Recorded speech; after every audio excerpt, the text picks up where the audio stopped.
pessoal, tudo bem por aí? Espero que sim! Vamos ter mais uma conversa aqui no nosso canal hoje. O tema é quantas culturas existem?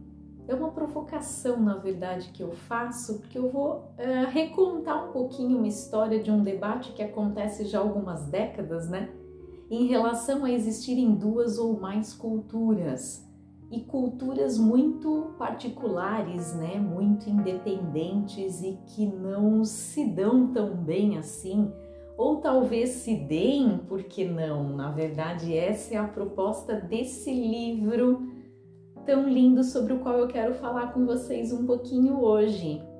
É um título diferente que nunca apareceu aqui, que parece não ter nada a ver com arte, nada a ver com literatura, que é a proposta aqui do canal. É o livro Humanidades e Ciências Naturais. Eu tive o prazer de redigir um dos capítulos a convite do organizador, Márcio Barreto, que é meu amigo, ou professor da Unicamp, né, como alguns o conhecem. E é uma proposta bem diferente, tem tudo a ver com o nosso canal e com arte, na verdade, porque uma destas culturas justamente é a cultura das humanidades, né? As ciências humanas, as ciências humanistas, como alguns ainda dizem, seria uma provável cultura, enquanto as ciências duras, as ciências mais exatas, seriam de uma outra cultura e haveria uma certa divergência aí de lentes de olhar o mundo, percepções, metodologias, né, para que elas avancem nos seus estudos, no conhecimento e na visão de mundo, inclusive, que apresentam. Qual que é o objetivo deste livro, Humanidades e Ciências Naturais? Ele, inclusive, foi contemplado por um edital da editora da Unicamp. Saiu esse ano, inclusive, é super recente. Agora, de 2021, foi contemplado num edital aberto pela editora da Unicamp que previa a publicação de um livro que oferecesse uma visão interdisciplinar sobre os conhecimentos, sobre os saberes e sobre as ciências, principalmente voltado para um público de estudantes universitários da Unicamp, mas não só, que pudessem ser sensibilizados, estimulados, incentivados a conhecer outras áreas de conhecimento e de debates, inclusive, que possam complementar a carreira universitária que eles escolhem trilhar, né, dentro da faculdade. Então, o objetivo um pouco é esse, atingir um público amplo, não só de universitários, mas especialmente, para que eles pensem nos diálogos, né, nas ligas e nos contatos e nas relações que podem acontecer entre diferentes saberes.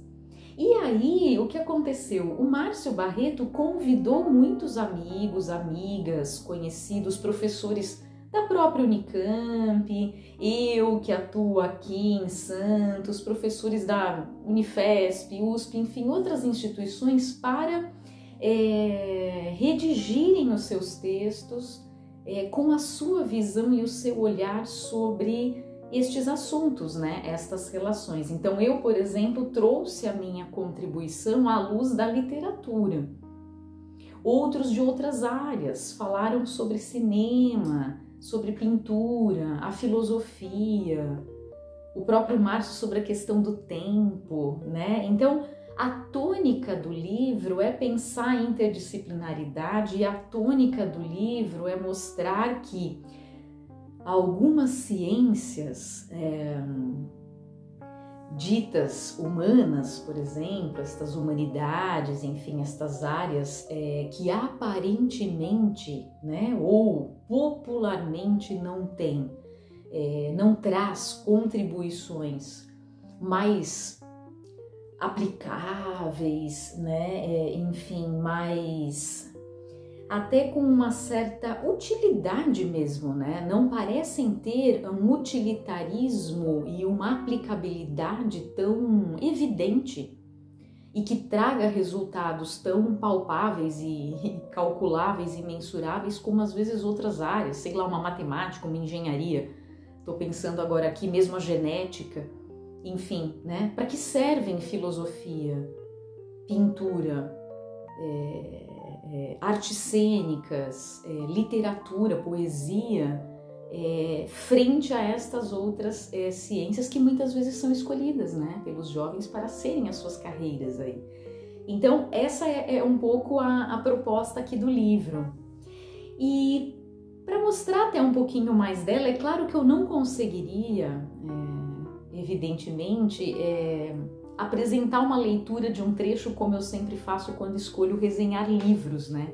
Eu adoro ler 2 ou mais trechos que permitam que a gente sinta um pouco da escrita, do estilo, do ritmo, enfim, do autor. Aqui são muitos autores, então é uma obra dividida em 2 partes, né? Cada parte com 5 capítulos, redigidos por pessoas completamente distintas, com formações, histórias de vida distintas, né? Então eu não conseguiria montar uma amostra, né, muito representativa do livro, e se eu escolhesse um ou outro, eu estaria também cometendo injustiças, deixando algum texto muito incrível de fora, como são todos aqui.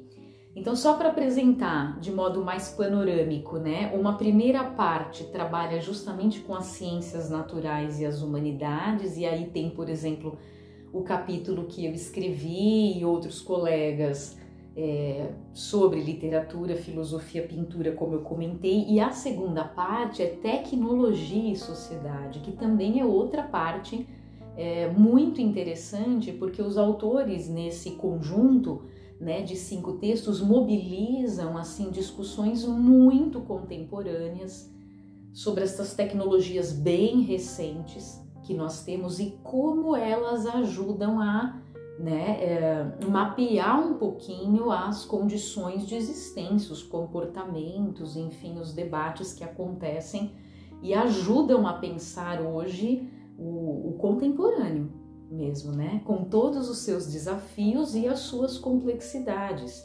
E como estes cruzamentos, também trazendo não só artes, humanidades, mas também a área, né, da tecnologia para essa discussão do social, né, da nossa sociedade hoje, como a gente não lida apenas com ferramentas, né? Usamos tecnologias hoje que estruturam realmente a nossa forma de produzir o próprio conhecimento, não só divulgá-lo, né? Não é uma questão de usar uma plataforma digital para fazer uma aula online, enfim, ou este vídeo que eu estou gravando aqui, nem nada disso. Elas são a própria, né, estrutura e elas são bastante determinantes de muitas das nossas condições hoje, do nosso viver, do nosso habitar, do nosso socializar, né, principalmente. Então, são debates bem legais, é um livro muito variado e muito completo, que vale a pena que vocês conheçam. Então eu faço a leitura do primeiríssimo parágrafo da apresentação do Márcio Barreto, que é o organizador, porque aí dessa forma eu me esquivo, né, de cometer aí alguma injustiça em relação aos meus amigos que escreveram este livro junto comigo, né, com o Márcio, que é o organizador, só para que vocês sintam qual é esse olhar que a gente quis trazer aqui, né? As fendas que se abrem, ele diz no início da apresentação, as fendas que se abrem à percepção humana no tecido da realidade são fascinantes. O arrebatamento diante de uma pintura, o tempo embaralhado na literatura e o entusiasmo pela leitura do mundo através das lentes das ciências são aspectos do caráter transcendente do conhecimento, pois conhecer excede as potencialidades que aparecem num primeiro plano, as quais não esgotam a realidade daquilo que é percebido. Daí o fascínio comum que transpira na revelação pelas artes daquilo que é indizível e na decodificação pelas ciências dos discursos subjacentes aos fenômenos naturais.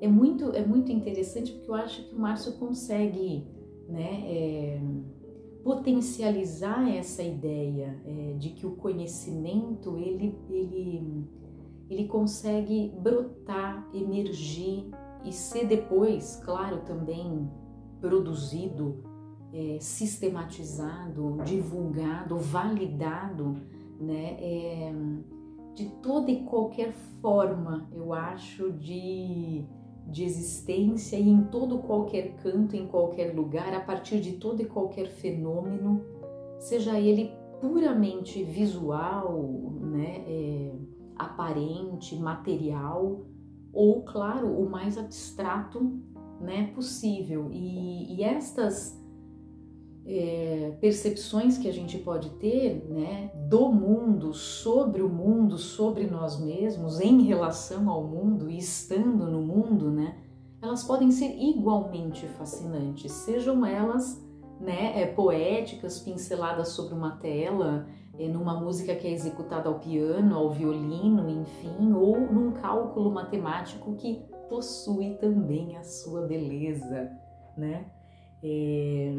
Há uma discussão já há várias décadas sobre a cultura das ciências exatas, a cultura das ciências humanas. Aqui a gente traz essa questão também das artes. Enfim, quantas são as culturas? Elas são muitas, mas elas têm também origens comuns. O meu capítulo em particular, ele traz um pouco essa ideia, né, da literatura, claro, falar sobre tudo e se alimentar também de tudo, inclusive da ciência. Quantos escritores não foram encantados e fascinados pelas ciências e por suas descobertas? E aí a proposta que eles fazem nos seus textos é um pouco de prestar contas, né, desse encantamento, desse fascínio, desse amor que se tem pelo conhecer, pela busca, que é uma busca sempre de si mesmo, né? A gente busca respostas,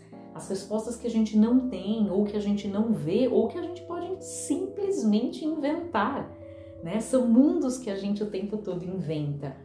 Então eu encerro essa conversa sobre estas tantas culturas igualmente fantásticas com uma rápida citação.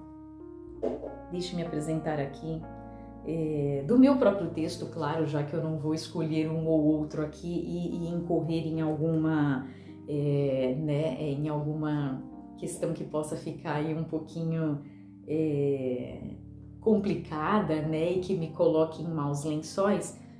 Tem só um textinho que eu gostaria de ler, que é um pouco a ideia, eu acho, que eu estou querendo justamente transmitir em relação a essa visão que a gente pode ter sobre as coisas e que espero não só os jovens, os universitários, quem esteja agora escolhendo o curso que pretende fazer, enfim, mas um público muito amplo possa sentir e possa, claro, conversar depois, né, e debater, inclusive, a esse respeito. Os mesmos sítios arqueológicos que escondem artefatos domésticos, utensílios de variadas funções e objetos apropriados à luta, também abrigam vestígios materiais diversos e histórias que serviam para nutrir a imaginação daquele povo. Nas tribos primitivas, ao longo dos séculos, encontravam-se sempre o caçador, o orador, o pensador e o desenhista, que decidia pintar nas paredes das cavernas com um toco de madeira queimada ou um pedaço de carvão. São necessidades humanas de existência, sobrevivência e autocompreensão. Literatura e ciência podem ter se originado do mesmo impulso, da mesma linguagem do mundo e dos homens. Ou talvez a primeira seja antecessora da outra, são hipóteses. O inegável é que tenham sempre firmado entre si relações interessantes e impossíveis de serem evitadas por causa da constante vontade de explorar novas possibilidades de pensar. E para o pensamento não há limites. Então, devemos, claro, engavetá-lo muito menos e tentar expandir essas possíveis relações e essas possíveis convergências entre cultura humanista, cultura das exatas, das biológicas, das antropológicas, das artísticas e assim por diante. Espero que tenham gostado da minha indicação de livro de hoje. Nos encontramos no próximo vídeo. Até lá!